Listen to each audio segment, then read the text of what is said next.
సాత్విక దానం, ఇంద్రియ నిగ్రహం, భగవంతుని దేవతలను గురుజనులను పూజించుట, అట్లే అహింసాతి తమ కర్మాచరణను, వైద్య శాస్త్రములు పఠన, స్వర్గోచరణ, నందరి విష్ణువులకు ఓర్చుకొనుట, శరీరం విద్యాంత పరిణములకు సరస్వతం. అహింసా సత్యం అక్రోధ త్యాగ శాంతి పదైషున దయా భూతేశ్వరోలుత్తం మాధవం హీరచాపలం. అహింస సత్యం అక్రోధం త్యాగం శాంతి అపైషునం దయ ఆలోత్తం మాధవం శాస్త్ర విరుద్ధం కార్యాచరణలకు వెనుకాడుట ఆశాపదం చేయకుండా. దంభో ధర్మో భీమానస్య క్రోధః కాలుష్యమేవ చ అజ్ఞానం చాపి జాతస్య పార్థ సంపాదనమస్తి.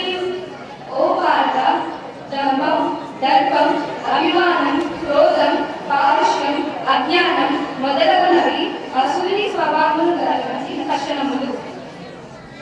ప్రవృత్తి చ నివృత్తి చ జనాన విలాసుర న శౌచం నాపి చాచారో న సత్యం తేషు విద్యతే. అసుర స్వభావములు గలవారు ప్రవృత్తి నివృత్తులను కనుక వారిలో బాహ్యాభ్యంతర శుచిత్వం కానీ శ్రేష్టమైన ప్రవర్తన కానీ సత్యవాసనము కానీ ఉండనే ఉండవు. తానహంకృషదక్రూరాన్ సంసారేషు నారదమాన్ శివాం యదశ్రమశుభాన్ ఆసురీషు విశ్వయోనిషు. అట్లు ఇతరులను ద్వేషించు పాపాత్ములను క్రూరులైన నారదములను మాటి మాటికి ఈ సంసారం నందు ఆసురీషుని నేను పటవేయుచున్నాను. యదంతే సాత్వికా దేవాన్ యక్ష రాక్షాంసి రాజసా ప్రేతాన్ బాహ్యగరాస్కాన్యే యదంతే తానసా జనాః. మానవుల శ్రద్ధ సాత్విక